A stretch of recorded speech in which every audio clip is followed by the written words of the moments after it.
Hey guys, it's Jessie with Omaha Mom Talks, and I have some exciting news. I am partnering with Edwards Auto Group, a local car dealership with locations in Nebraska and Iowa, for a fun partnership called Mom versus Machine. Every couple of weeks, I'm going to be test driving a new family vehicle and giving it the full mom review. We're taking it out of the showroom and into the hands of me and my family of four. We're going to be seeing if it can handle car seats, snacks, strollers, backpacks, how easy it is to clean, how much room do we have, and I'll be giving you my honest thoughts. If you have a car that you have been eyeing, let me know. If you have any must-have amenities when looking for a car, share them with me and I'll be sure to give those a closer look. Follow along and see which car can actually keep up with our family chaos.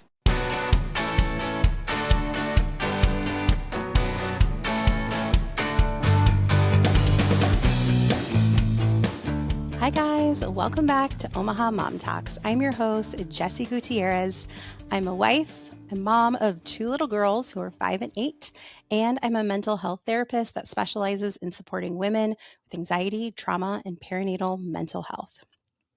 First, I just want to say thank you so much for tuning in today. I know that your time is valuable and you probably have a to-do list a mile long.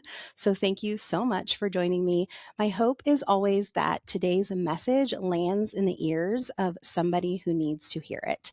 So I don't believe that it is a coincidence that you are tuning in today, and I hope that you get what you need from today's message.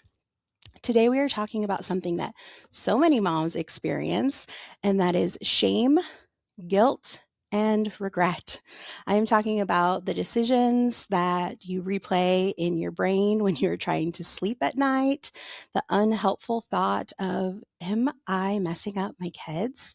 And the thought of, I should be better at this. As a therapist, I see this every single day, and as a mom, I have experienced it too. Motherhood is beautiful and it is hard. And you may be thinking that there are parts of motherhood that are especially hard and challenging for you. And I want to assure you that being harsh and critical with yourself is not going to make things any easier.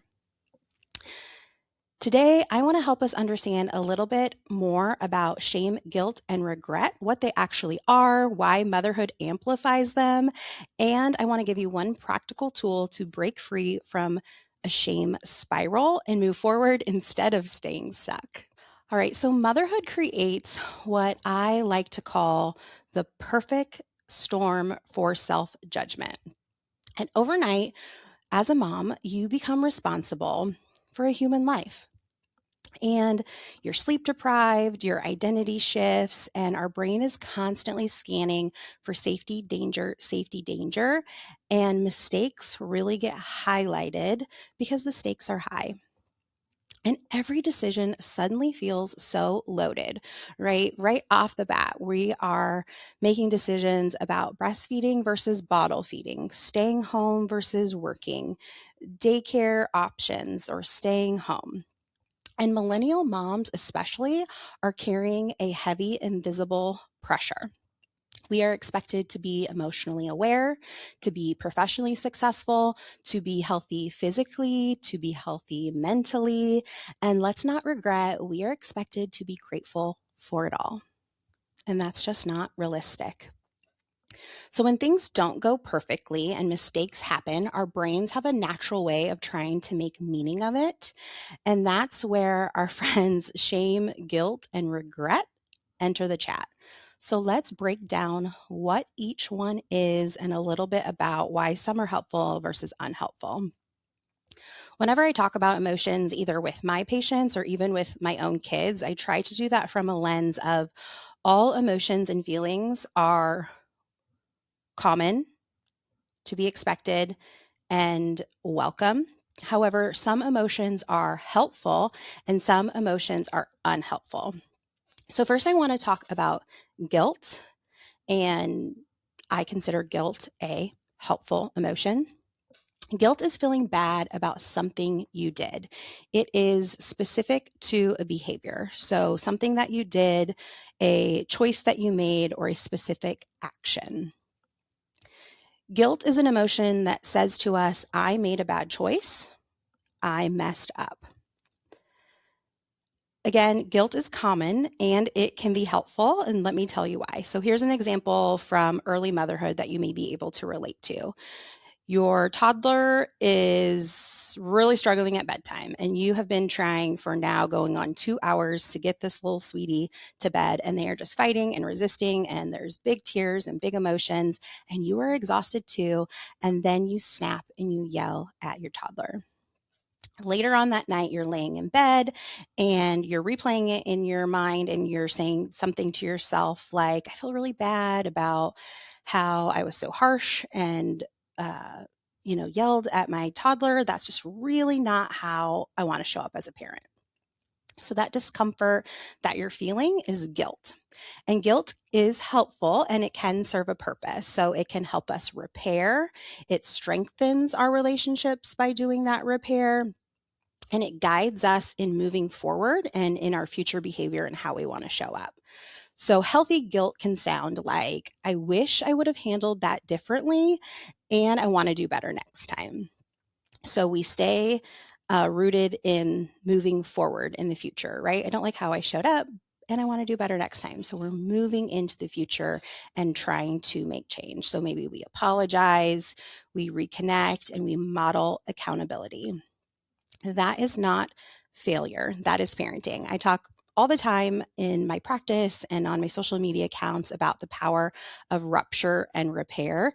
And I'm honestly telling people that even though I'm a therapist, I have ruptures with my children and I am repairing with them all the time. So that's just parenting and healthy parenting.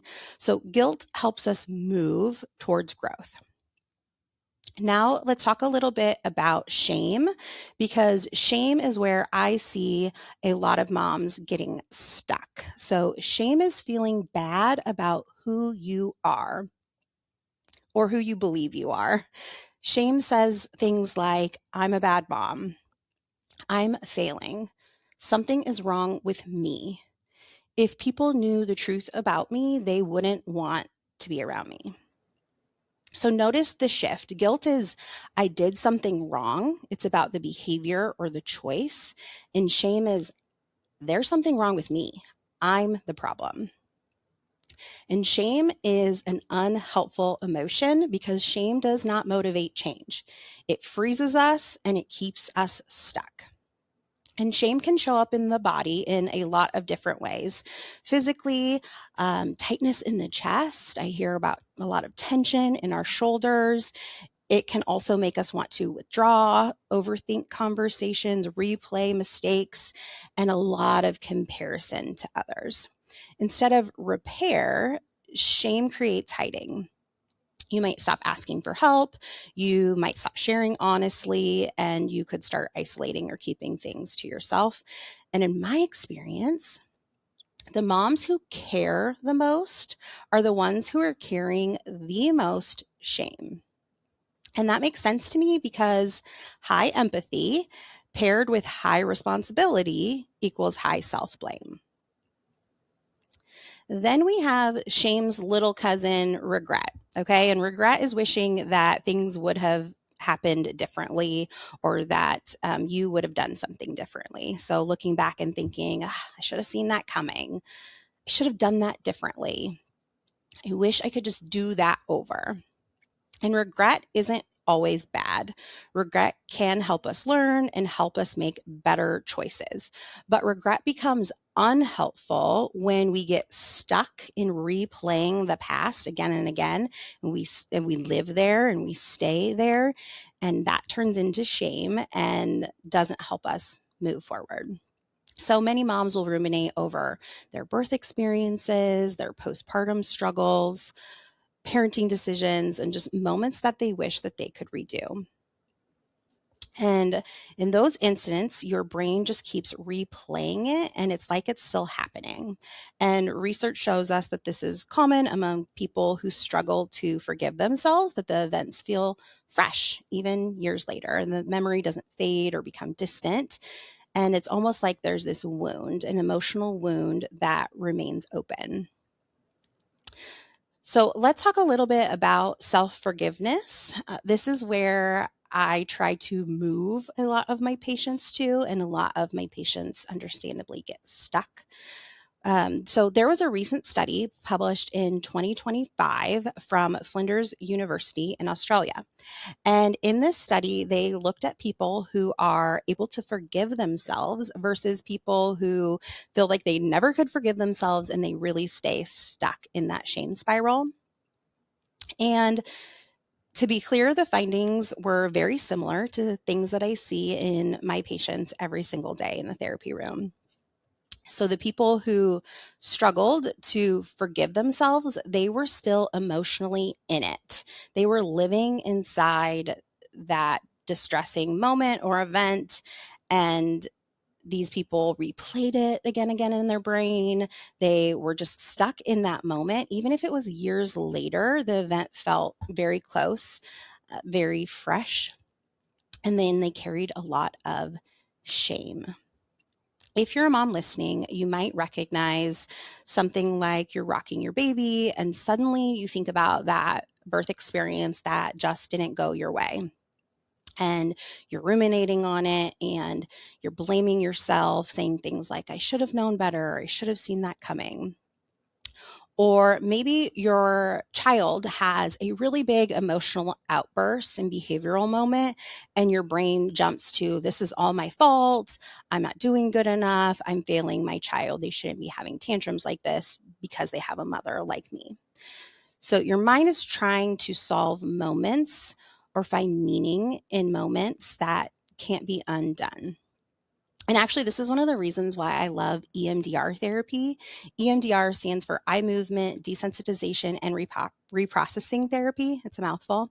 If you have listened to some of my past episodes, I've done a few episodes on EMDR already, and you'll already know that I'm super passionate and love EMDR, especially for moms. If you haven't checked out those episodes, I really encourage you to listen back because it helps explain why certain memories get stuck and feel like they're still happening right now.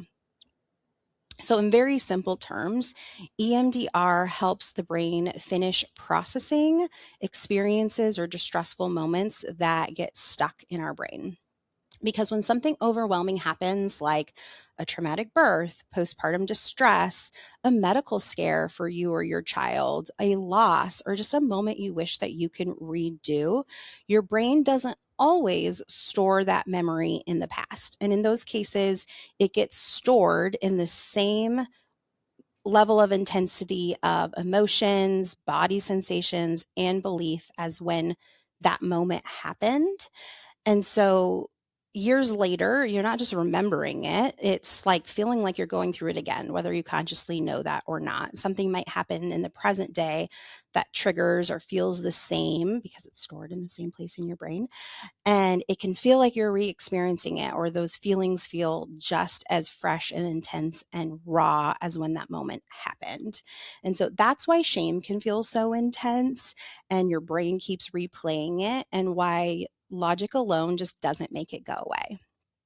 EMDR helps the brain do what it naturally wants to do in helping that memory or moment shift from, this is still happening to me, to something like, this happened, it was hard, and I survived it. There, it's over, right? I have the anchor of, I survived it and I'm here presently. And the goal isn't to erase the memory or the event, the distressing time in your life. It's to lower the intensity of the emotional reactivity and to help make sure that that event doesn't hijack your present or your future, that it doesn't encompass who you view yourself or the world because of that one moment. And I witness over and over again in the therapy room that when the nervous system finally is able to process those distressing events, that is when we're capable to have self-forgiveness.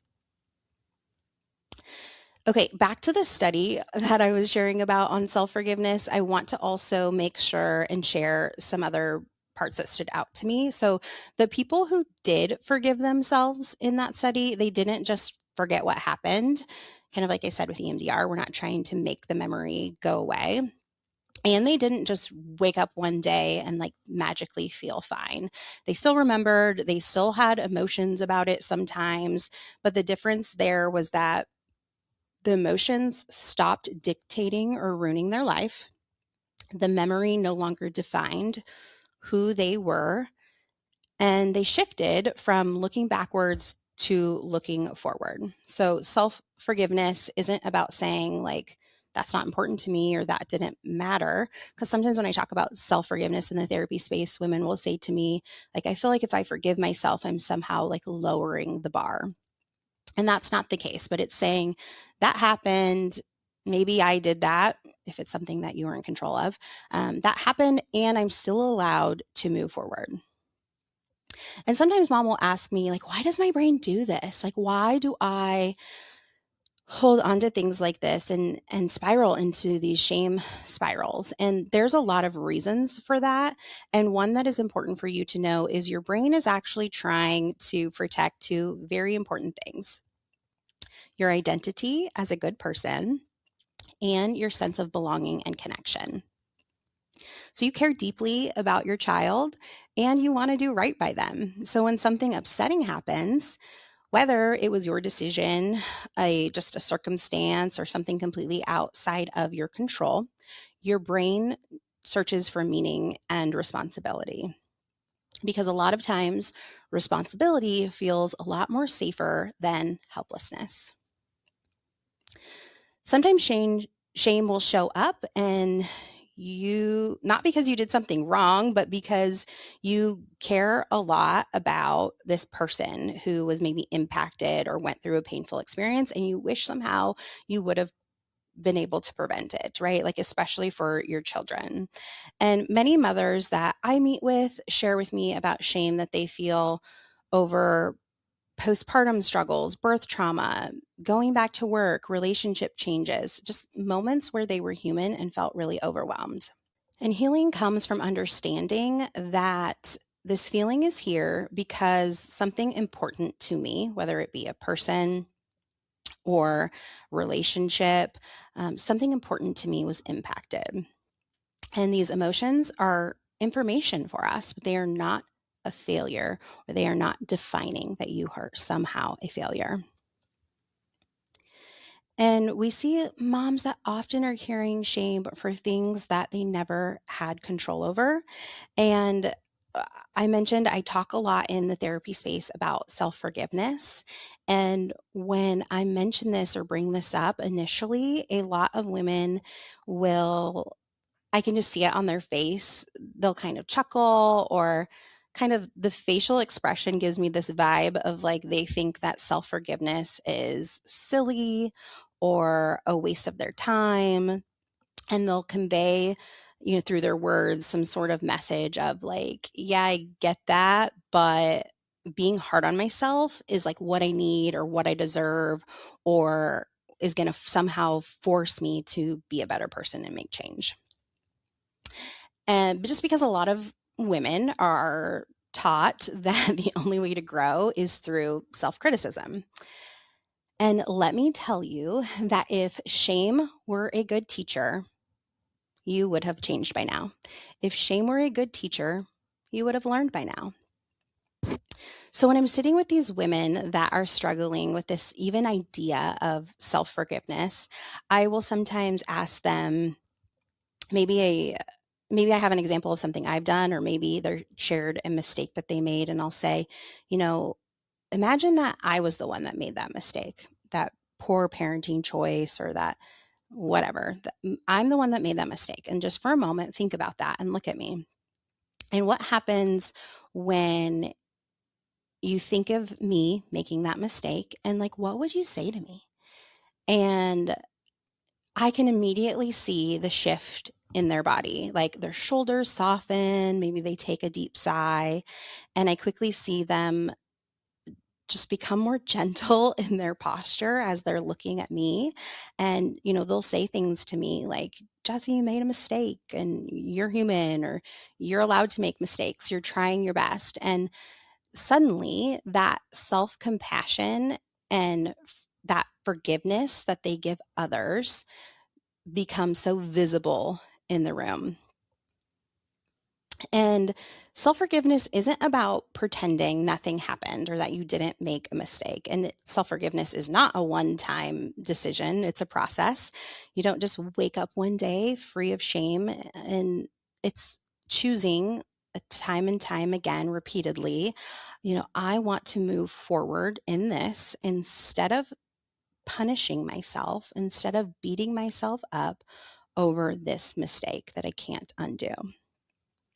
And I think it's important to remember that one moment, especially one parenting moment, is not your entire identity. Okay, so I do want to give you guys one simple exercise you can do anytime shame, guilt, or regret shows up. And it takes about 2 minutes. And I call this values repair. So, step one, anytime these kind of feelings are coming up, we want to name the feeling. You can even ask yourself, is this guilt? Is this shame? Is this the regret? And then saying, yes, I am feeling regret over the situation. So, one of my favorite phrases is name it to tame it. So, we want to name the emotion, and that is going to not make it go away, but it's going to reduce a little bit of the intensity of that emotion. Take the edge off, if you will. Step number 2, we want to separate the behavior from your identity. So instead of saying, I'm such a bad mom, try saying something like, I'm a mom that was overwhelmed and I'm still a good mom.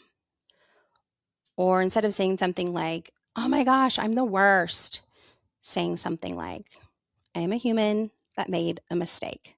So this is helping you create psychological distance, and you don't have to believe it right now. Just saying it is a great place to start, kind of like affirmations, right? You don't always have to believe them to say them, but we really want to learn how to separate our behavior from our identity. Step 3, asking yourself the important question of what value of mine was activated here. So, values, well, okay, so a lot of guilt and shame and regret comes from when you make a decision or have a behavior that is outside of your value system. So, examples like patience, connection, responsibility, love, and that discomfort exists because, again, you made a decision that doesn't feel in line with your values. So, identifying that can help your system and just make a lot of sense, like why this bothers me so much. Then step 4, choosing one small repair action. So this could be something like apologizing to your child, speaking kindly to yourself, asking for support, committing to making a different decision or choice next time, and kind of walking through what that might look like for you. And then if this was something that was not your responsibility, releasing that responsibility that was never yours. And these repairs help you move forward, and shame makes you feel stuck. So, as a reminder to everyone that is listening, perfect mothers don't exist. And I know it can sometimes feel like those other mothers have got it going on a lot better than you, that they just seem to know how things work and what to expect, and they're doing it perfectly. But let me assure you, we all struggle and we all are just figuring it out. You will lose your patience. You will doubt yourself sometimes. You will have moments that you wish you could redo. And this is not evidence that you're failing. This is evidence that you are a human who has a really, really important role. And you take that role very seriously because the love is so deep. Good mothers make mistakes, and good mothers are willing to repair. All right, guys, that is it for today's episode of Omaha Mom Talks. I'm just so grateful for those of you that join me and listen. If you haven't already, please connect with me on socials. You can find me at Omaha Mom Talks on Facebook, TikTok, Instagram. I'm still a dinosaur with technology and I'm still learning, but I am having a lot of fun in creating content and connecting with other like-minded women. So please, let's connect there. And if this episode helped you, please leave a comment or a review. That helps the podcast grow and reach more listeners. And please, if you know of another mom who maybe is really harsh or critical to herself and you think that she could benefit from this episode, please share it with her. We all need the reminder that good mothers make mistakes. And if no one has told you lately, you are a good mom and your family is so lucky to have you. That's it for today's episode. Please continue to take good care of yourselves, and we will see you next time on Omaha Mom Talks. Thanks. Bye.